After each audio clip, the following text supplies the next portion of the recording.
নমস্কার। আজকে একটা অন্য ভিডিও নিয়ে আসা। এসআইআর শুরু হচ্ছে রাজ্যে, শুরু হয়ে গেছে। প্রক্রিয়া শুরু হচ্ছে। বিএলওরা অর্থাৎ বুথ লেভেল অফিসাররা বাড়ি, বাড়ি যাচ্ছে। হয়তো অনেকের কাছে ইতিমধ্যে পৌঁছে গিয়েছে এনুমারেশন ফর্ম। মানে ফর্মটা হচ্ছে এই যে আমার হাতে রয়েছে এনুমারেশন ফর্ম। এই ফর্ম ফিল আপ করতে হবে আপনাদেরকে। ২ টো করে কপি দেওয়ার কথা বিএলওদের আপনার বাড়িতে দিয়ে আসবে এবং আপনি ফিল আপ করে রাখবেন। ২ টো কপি ফিল আপ করবেন। এবং তার মধ্যে একটি কপি এই বিএলওরা আবার যখন ফর্মগুলো কালেক্ট করতে যাবেন তখন আপনাদেরকে দিয়ে দিতে হবে। ১ মাস সময় রয়েছে ফর্মগুলো ফিল আপ করতে হবে। এই ফর্মগুলোতে কি, কি রয়েছে, কি, কি ডিটেইল দিতে হবে? এখানে আ আপনি আপনার যে যদি ভোটার তালিকায় নাম থাকে তাহলে আ সমস্ত তথ্যই মোটামুটি আপনার কাছে রয়েছে বা একটা ম্যাপিং প্রক্রিয়া চালানো হয়েছে যেটা জানা যাচ্ছে যে প্রায় ৩২% মানুষের ৩২ এর কিছু বেশি মানুষের নাম ম্যাপিং এ পাওয়া গেছে। মানে যাদের ধরুন কারেন্ট ভোটার লিস্টে নাম ছিল এবং ২০০২ এও নাম রয়েছে এমন ব্যক্তিদের এবং যারা জীবিতও রয়েছেন তাদের নাম পাওয়া গেছে সেটা ম্যাপিং হয়ে গেছে। মানে অলরেডি তাদের আ এই নির্বাচন কমিশনের কাছে তাদের কাছে সেই সম্পর্কিত তথ্য তাদের সম্পর্কে তথ্যই রয়েছে। তাদের শুধুমাত্র এনুমারেশন ফর্ম ফিল আপ করলেই হবে। তাদেরকে কোনো ডকুমেন্টস দেখাতে হবে না। মানে তাদের আর তথ্য যাচাই করা হবে না। আরেকটা বিষয় মনে রাখবেন যে, এই যে বিএলওরা আপনার বাড়িতে যাচ্ছে এনুমারেশন ফর্ম জমা মানে দিয়ে আসছে, এই ফর্ম দেওয়ার সময় কিন্তু আপনাকে কোনো নথি দেখাতে হবে না। যখন আবার তারা ফর্ম কালেক্ট করতে যাবে, তখন কিন্তু আপনাদেরকে নির্বাচন কমিশন যে ১১ টি তথ্যের কথা বলেছে, যে নথি দেখানোর কথা বলেছে, সেই নথি দেখাতে হবে। যদি আপনার আধার কার্ড থাকে তাহলেও এই ১১ টির মধ্যে যেকোনো একটি দেখাতে হবে। সেই ১১ টি কি, কি? জন্ম সার্টিফিকেট, আ এডুকেশনের যদি মাধ্যমিক দিয়ে থাকেন, মাধ্যমিক, উচ্চ মাধ্যমিক বা আপনার যদি গ্র্যাজুয়েশন হয়ে থাকে, তার যে সার্টিফিকেট বা অ্যাডমিট কার্ড রয়েছে মাধ্যমিক অ্যাডমিট কার্ডের সেটা দিতে হবে। দেয়া যেতে পারে, পাসপোর্ট দেওয়া যেতে পারে, রেসিডেন্সিয়াল সার্টিফিকেট দেওয়া যেতে পারে, জমির দলিল দেওয়া যেতে পারে।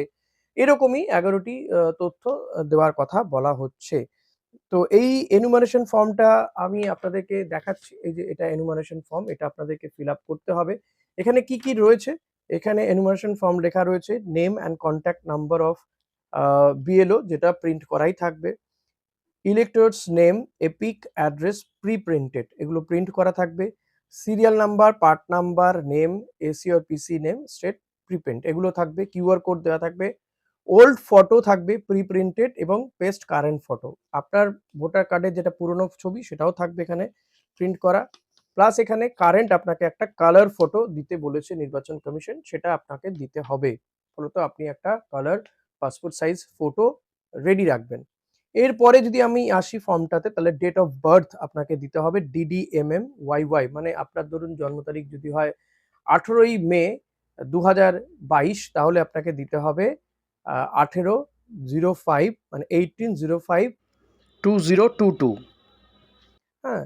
আধার নাম্বার আপনাকে দিতে হবে, মোবাইল নাম্বার দিতে হবে। আধার নাম্বারটা অপশনাল রেখেছে। মোবাইল নাম্বার দিতে হবে।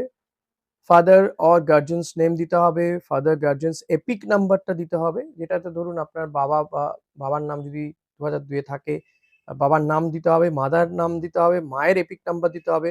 স্পাউস যদি থাকে তাহলে তার নাম দিতে হবে, তার এপিক নাম্বার দিতে হবে। এর পরের detail of the elector in the electoral role of the last SIR. Last SIR হচ্ছে ২০০২ সালে।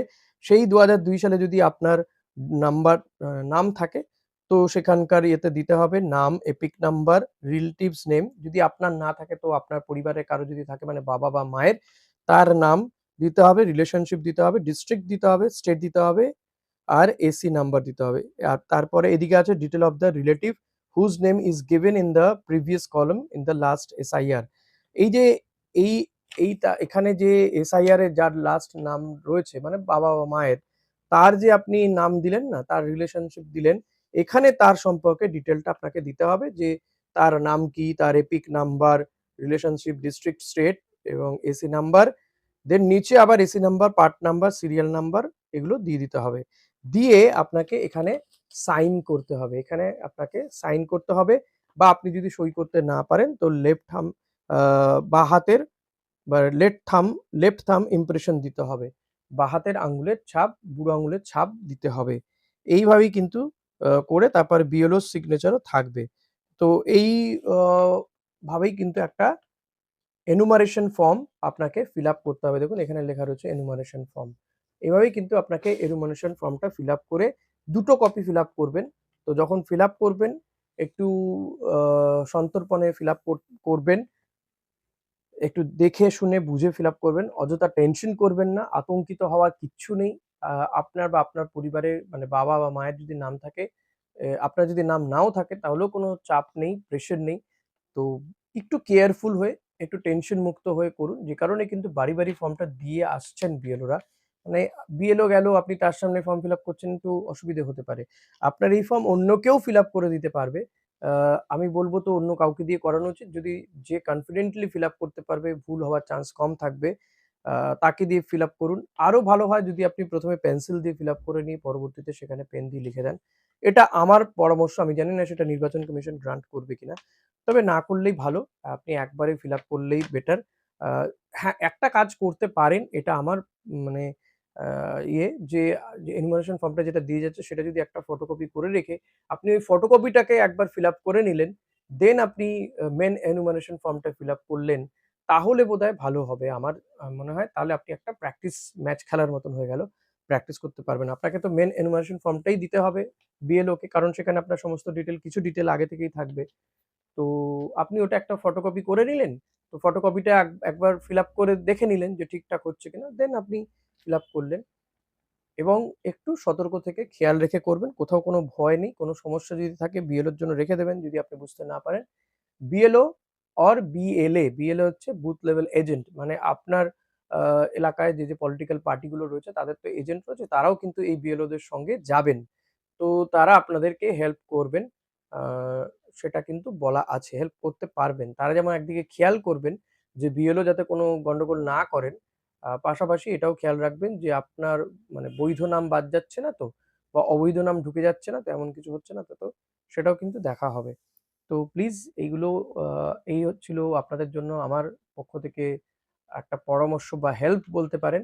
এবার আপনি যদি চান যে ২০০২ সালের আমি ভোটার তালিকাটাই বা কোথা থেকে দেখব, তো সেটাও কিন্তু আপনি দেখতে পারবেন। গভর্নমেন্টের যে ইলেকশন কমিশনের যে ওয়েবসাইট রয়েছে, সেই ওয়েবসাইটে গিয়ে আপনি ২০০২ সালের আ ভোটার তালিকাটা দেখতে পারবেন।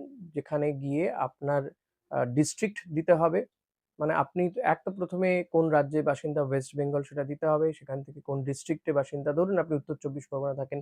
উত্তর চব্বিশ পরগনা কোন বিধানসভা এলাকায় যদি উত্তর চব্বিশ পরগনা যদি বরানগর বিধানসভা হয় তো বরানগর বিধানসভা। বরানগর বিধানসভায় আপনি কোন জায়গায় পড়েন, আপনি কোন স্কুলে ভোট দিয়েছিলেন সেটা খুঁজবেন। আ যেমন ধরুন যদি আপনি খোঁজেন খালসা মডেল স্কুল, তো খালসা মডেল স্কুলে খুঁজলেন যেখানে যদি ভোট দিয়ে থাকেন সেই আ খানে গিয়ে আপনি কিন্তু খুঁজে পাবেন, খুঁজে পেতে পারেন আ আপনার বা আপনার পরিবারের কারোর নাম মানে আপনার বাবা বা মায়ের নাম।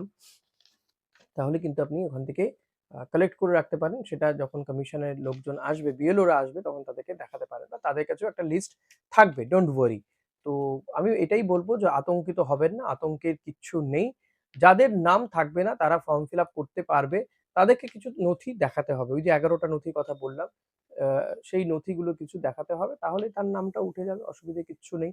তো প্লিজ আবারও বলব আতঙ্কিত হবেন না। সাবধানে এনুমারেশন ফর্মটা ফিল আপ করুন। সতর্ক হয়ে ফিল আপ করুন। এত আতঙ্কিত হওয়ার চাপ নেওয়ার কিচ্ছু নেই। Thank you.